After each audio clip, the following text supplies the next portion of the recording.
Então, nossa regra de cor, ela é baseada em médias e volume. Então a gente vai fazer um vídeo bem curto agora para explicar o funcionamento dessas cores. Então a gente tem 7 cores e cada uma delas tem um significado. Tá? A gente tem essa cor magenta, a gente tem essa cor que é um azul claro, tá? A gente tem essa cor amarela, a gente tem um verde e um roxo aqui embaixo,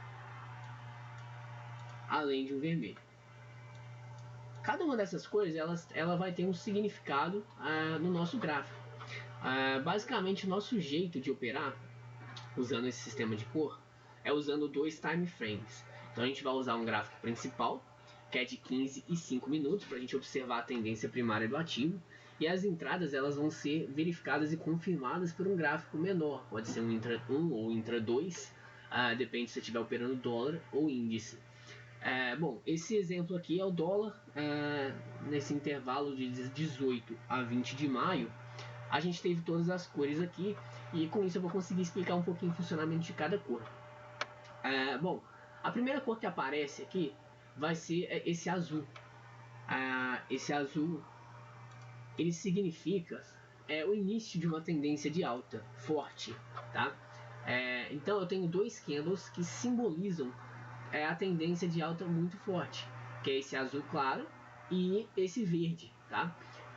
Qual que é a diferença entre os dois? O azul claro quer dizer que eu tenho uma tendência muito forte e acelerante, tá? Na direção que o ativo tá indo. Por exemplo, o dólar, a gente pode ver que o dólar está fazendo um movimento de topos e fundos ascendentes, ou seja, a nossa tendência de alta, e logo aqui eu tive uma barra azul de força, e logo depois dela eu tive um movimento aí de mais ou menos 40 pontos de subida.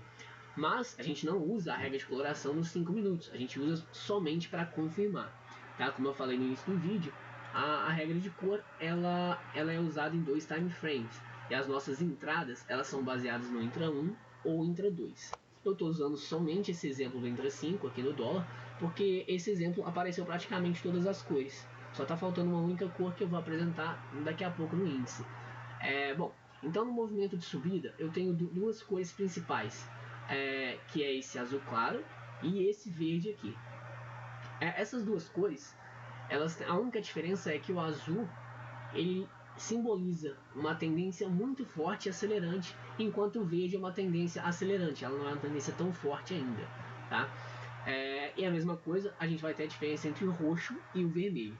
O vermelho ele significa uma tendência forte e acelerante. O roxo já significa uma tendência muito forte, né, e acelerante, como a gente teve nesse caso aqui, ó, uma tendência muito forte e acelerante, tá? De novo, a gente não usa o intra 5 para fazer as entradas, e sim somente como complemento da análise, tá? Bom, e daí eu já apresentei para vocês as 4 cores, né, do sistema. Bom, eu tenho outras 3 cores, que é o amarelo, esse roxo bem escuro e um verde claro, bem claro, que vai aparecer no índice em alguns lugares, aparece no dólar também, que é esse verde muito claro aqui, tá? E o que eles significam? Eles, além de levar em consideração os preços, eles levam em consideração o volume, tá? Baseado no método de Wyckoff. Então, olha só essa barra de força que eu tive no dólar aqui, ó, roxo bem escuro, tá? Bom, significa que eu tive um grande fluxo de volume financeiro negociado dentro desse intervalo de 5 minutos nessa barra. A mesma coisa acontece com a barra amarela. Eu tive um grande fluxo, né, de volume financeiro movimentado nessa barra.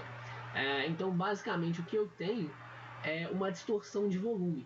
Um volume que está fora da média negociada do ativo. Tá? Bom, em 95% dos casos, o volume financeiro ele vai estar dentro de uma média e 2 desvios. É o que a gente chama de curva gaussiana. Ou curva normal, né, conhecida normal na matemática.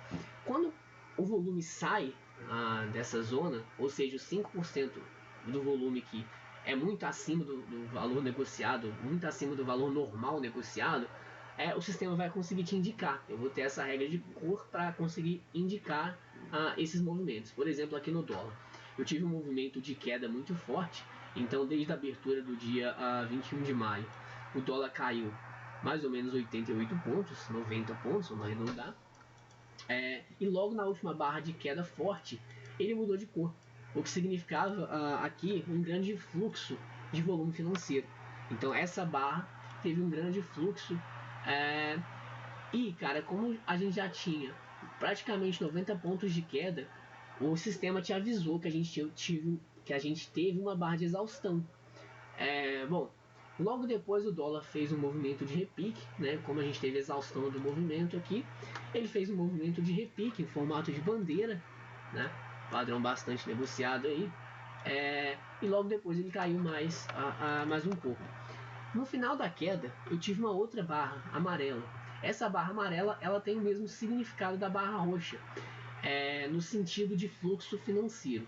Essa barra amarela, no formato de martelo, ela teve um grande fluxo financeiro negociado nesse intervalo de 5 minutos. Bom, mas qual que é a diferença? Por que aqui ficou roxo e aqui ficou amarelo? Essa barra roxa, ela fechou fora da banda de Bollinger de 20 períodos com 2 desvios, tá?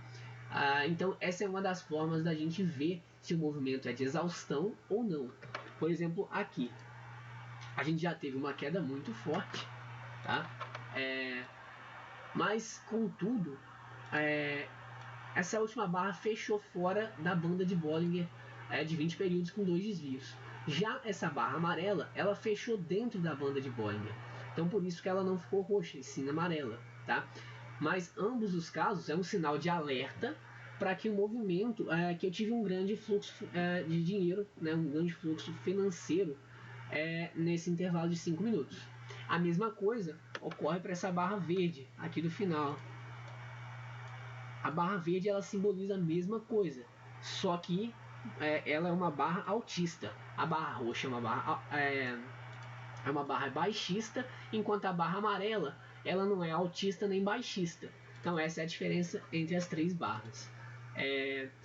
Em ambos os casos, elas estão movimentando um grande fluxo financeiro. Então logo depois desse movimento eu posso ficar atento, porque isso simboliza ou o final de uma tendência ou o início dela, tá? Como aqui a gente já teve um movimento de queda muito forte, 150 pontos de queda no dólar, que não é uma coisa muito comum, essas duas barras, elas simbolizavam exaustão. No primeiro caso, a gente teve um movimento de repique, bem como no segundo caso, e ainda deixou um candle no formato de martelo, em fundo, né? Muitos investidores mais agressivos poderiam já colocar uma ordem de compra na perda, na superação desse martelo. E logo depois a gente teve mais um movimento de repique aí de mais ou menos 31 pontos. E aqui acontece a mesma coisa, ó. Aqui a gente tem uma barra altista com um forte volume financeiro. Eu gosto muito de usar esse tipo de barra. Uma vez que eu já estou na operação, eu consigo saber se eu posso me manter na operação ou não. Vou dar um exemplo de uma operação de índice que eu fiz durante essa semana. Eu realizei uma compra mais ou menos nessa bandeira aqui, usando a regra de cor no Intra 1, tá? Eu tive essa bandeira, esse movimento aqui, na verdade aqui. Logo depois que a bandeira foi rompida, essa regra de coloração, ela ativou uma compra lá no 1 minuto, aqui mais ou menos, rompendo a bandeira. Então eu peguei todo esse movimento e aí surgiu essa barra aqui. Bom, essa barra logo no início do movimento, perto das médias móveis, porque a gente usa média móvel também, né, para ver se o movimento é de exaustão ou não, para a gente ver se o movimento ele é de se ele está partindo das médias ou não, porque a gente já sabe que os movimentos que partem da média móvel, das médias móveis de modo geral, eles são movimentos que são de ignição, né? São que vai começar a tendência. Então, por exemplo, se eu faço uma compra aqui, o que vai acontecer? Eu consegui carregar minha compra até aqui, quando explode uma barra muito forte aqui, ó, já me dando mais ou menos 1000 pontos nessa subida. O que vai acontecer aqui? Bom, essa barra ficou colorida verde, claro, porque eu tive um grande volume financeiro negociado fora do normal dentro desses 5 minutos de negociação nessa barra aqui. Então, o que me faz, né, o que me dá um pouco mais de certeza que eu posso continuar nesse movimento. Por quê? Porque se você olhar as médias móveis, essa barra de exaustão, aliás, essa barra forte, ela está partindo das médias móveis. Então ela não é uma barra de exaustão. que vai acontecer? Eu posso me manter na operação depois de utilizar esse conceito. Fechou aí, Bahia? Bahia?